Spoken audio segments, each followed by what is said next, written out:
Bienvenue dans cette série de vidéos cool, cours ouvert online. Nous nous intéressons ici à montrer comment un site d'établissement peut être utilisé de façon performante pour informer et communiquer, enseigner et apprendre, gérer et organiser. Cette première vidéo s'intéresse donc à l'utilisation d'un site d'établissement pour informer et communiquer. Nous voici donc sur la première page de cet établissement. Vous observez qu'un certain nombre d'informations sont mises à disposition de tout visiteur. Aucune connexion n'est nécessaire à ce stade. On observe donc ici un premier bloc en vitrine qui permet de porter à la connaissance du visiteur quelques éléments qui sont précisément les plus importants dans le temps présent. Ces éléments sont présentés sous forme d'un diaporama que vous pouvez également manipuler ainsi de 1 à 3, 4, 5, 6 événements que vous souhaitez vraiment mettre en évidence par rapport à ce qui est en train de se passer dans votre école. Deuxième bloc qui est plus pérenne, ce sont ici, vous pouvez naviguer de l'un à l'autre en cliquant de cette façon. Il s'agit de présenter toujours aux visiteurs potentiels un certain nombre de points forts de votre établissement. Ces points forts, a priori, sont beaucoup plus statiques, restent les mêmes durant au minimum toute une année scolaire, mais quelqu'un qui ne connaîtrait pas bien l'école pourrait immédiatement se voir présenter les éléments que les personnes qui sont en charge de gérer cette école souhaitent mettre en évidence. Troisième bloc, les actualités. Donc vous avez ici un certain nombre d'actualités qui peuvent être présentées. Si vous voulez, une vitrine est également une actualité, mais qu'on souhaite vraiment mettre en évidence. Ici, vous pouvez montrer à tout visiteur ce qu'il en est de la vie de l'école, que ce soit par rapport à des activités pédagogiques, à des questions de gestion, à des événements exceptionnels. Ces actualités peuvent également être listées de la façon suivante, à savoir sous forme complète et historique. Mais encore, si nous revenons en première page, ici, nous avons la possibilité d'exporter ce qu'on appelle un flux RSS, à savoir la possibilité de récupérer l'ensemble de ces actualités sur n'importe quel autre site, sur un téléphone portable, sur une tablette, etc. Si je reviens toujours sur ma première page, dernier élément, les événements, de la même façon qu'une actualité, un événement est plus spécifiquement rattaché en général à une date précise, voire à une heure. Donc vous avez ici la liste de tous les événements à venir, à savoir essentiellement les événements du memento administratif spécifique aux élèves ou aux enseignants. Ces événements sont filtrés, nous en parlerons plus tard, par la sécurité, à savoir que nous sommes toujours dans le contexte ici d'un visiteur anonyme qui ne voit donc bien sûr que ce qui est susceptible de lui être montré. Ces événements de la même façon peuvent être présentés sous forme de flux RSS et donc récupérés facilement. Et si je reviens en première page, également exportés ici au format iCal. Si je clique sur ce lien, j'ai un fichier qui va s'enregistrer. Ce fichier permet ensuite d'être chargé dans votre outil d'agenda personnel. Et donc vous avez la possibilité de disposer dans votre smartphone, quel que soit celui que vous utilisez, la possibilité de récupérer l'ensemble des événements de l'école, ce qui peut être très utile à la fois pour les élèves et pour les enseignants. Dernier élément, il y a la possibilité également de voir les événements sous forme d'un calendrier et en particulier d'avoir une vue un peu plus ergonomique de ce calendrier.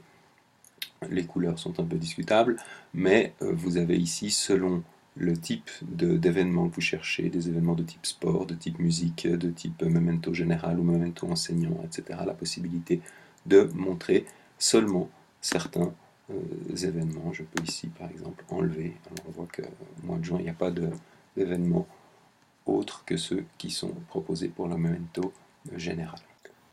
Alors, toujours dans cette idée d'utiliser un site de façon efficace pour communiquer et informer, nous observons maintenant qu'il a été possible de créer une page dans laquelle on a un peu nettoyé les bords, mais où l'on retrouve les vitrines, les événements, les actualités, et ici une information supplémentaire, des annonces de libération d'enseignants, cette page est en fait spécifiquement construite pour être affichée sur les écrans que l'on trouve dans les écoles. Donc nous ne sommes plus ici à travers la visibilité donnée aux informations depuis n'importe où dans le monde, mais spécifiquement à l'intérieur de l'établissement, donc pour les élèves a priori principalement, mais également éventuellement pour les enseignants. Donc cette information n'est pas visible du monde entier, mais sans avoir besoin de la saisir à nouveau, on peut également présenter le même type d'information à l'intérieur de l'école via les écrans, dont les écoles sont désormais assez presque partout équipées.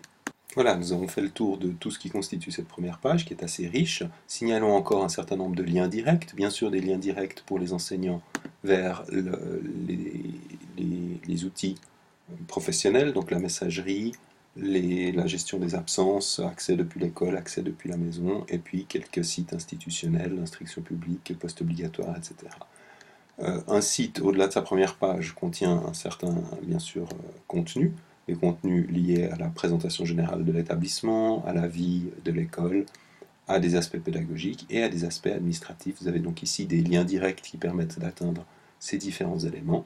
Et vous avez enfin ici, en fonction du type de public auquel vous vous adressez, par exemple les élèves ou les enseignants ou les parents, la possibilité de leur mettre à disposition des liens directs pour que la navigation se fasse de la façon la plus ergonomique possible.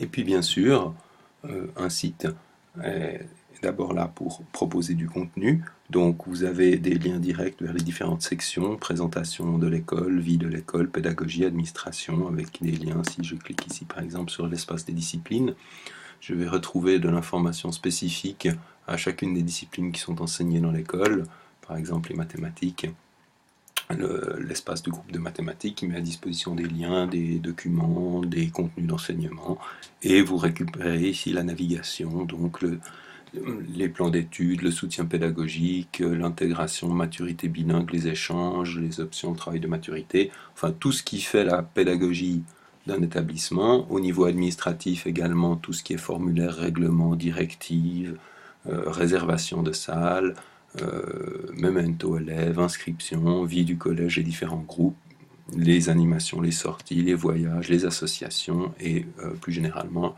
les études, les personnes qui travaillent dans l'établissement, etc. Vous pouvez obtenir un certain nombre d'informations directement à travers cette vitrine qui est le site d'établissement d'une école. Voilà donc déjà, et c'est assez copieux, tout ce qui peut être mis à disposition d'un visiteur anonyme, mais l'intérêt de ce type d'outil est que l'ensemble des acteurs de l'école, à savoir les enseignants, le personnel administratif et technique, et bien sûr les élèves, disposent d'un compte. Alors supposons que je sois enseignant et que je souhaite me connecter. Je dispose bien sûr d'un identifiant qui a été fourni par l'administration du site avec un mot de passe. Cet identifiant et ce mot de passe sont a priori, ici nous sommes dans des comptes de test, sont a priori le même que l'identifiant et le mot de passe qui permettent d'accéder au compte Edu, à Memo, à l'ensemble des applications pédagogiques et administratives de l'État de Genève pour le DIP. Donc vous voyez que les informations restent les mêmes, mais je reviendrai dans une autre vidéo sur les aspects pédagogiques qui sont ici. Vous voyez déjà que l'ensemble des cours dans lesquels l'enseignant enseigne l'année en cours et les disciplines ont été montés de façon dynamique et qu'il va pouvoir y avoir des implications pédagogiques à ce travail, mais ceci sera présenté dans une autre vidéo. Ici, ce qui est important de comprendre, c'est que l'ensemble des événements, par exemple, l'ensemble des éléments, qui étaient jusque-là proposés aux visiteurs anonymes, va s'enrichir. Typiquement celui-ci, dernier délai pour la remise au secrétariat des notes de maturité, des notes de première, c'est un événement qui a priori n'est censé être visible que par les enseignants. C'est-à-dire que tout objet qui est déposé sur le site a un statut qui lui est associé, statut qui lui signifie qu'il est soit visible par l'ensemble des visiteurs anonymes, visible entre guillemets du monde entier, soit qu'il est privé, c'est-à-dire visible seulement par la personne qui l'a inséré dans le site, soit qu'alors il est visible pour un public donné, par exemple seulement pour tous les enseignants, seulement pour les élèves d'une classe, seulement pour le personnel administratif et technique. Il est extrêmement facile de déposer un contenu sur un site de cette nature et de décider en 3 clics qui peut disposer de l'accès à ce contenu. Les implications pédagogiques sont tout à fait considérables. Typiquement, je dépose un corrigé d'épreuve, mais seuls les élèves du cours concerné doivent avoir la possibilité d'y accéder. En 3 clics, c'est faisable. Ou alors, je dépose les horaires de conseil pour les enseignants. De la même façon, les élèves ne les voient pas, mais les enseignants peuvent y accéder. Donc tout ceci a des implications pédagogiques, encore une fois, et dans le domaine de la gestion extrêmement importantes, et ces exemples seront présentés de façon un peu plus détaillée dans les vidéos spécifiques à ces questions. Dernier élément qui me paraît intéressant de montrer ici, aujourd'hui nous savons que l'essentiel des accès sur les sites, en particulier par le jeune public ou le public jeune adulte, se fait à travers des tablettes, mais surtout à travers des téléphones portables. Il s'agit donc de leur proposer des outils qui s'adaptent à ces différents types de supports. On appelle ça du responsive design, à savoir que si je réduis ici la fenêtre de mon site, on se rend compte que le mode de présentation du site s'adapte. Bon, je ne suis plus bien dans la fenêtre. Le mode de présentation s'adapte et je retrouve essentiellement les mêmes informations, mais présentées d'une autre façon, avec une accessibilité spécifique au type de support avec lequel vous êtes en train de rechercher cette information. Voilà, fin de ce relativement rapide tour de quelques éléments qui permettent de montrer comment on peut utiliser un site d'établissement pour informer et communiquer. D'autres vidéos vous montreront comment on peut utiliser ce même site pour enseigner et apprendre, et un certain nombre d'illustrations également de l'utilisation pour ce qui est de la gestion et de l'organisation. Merci de votre attention.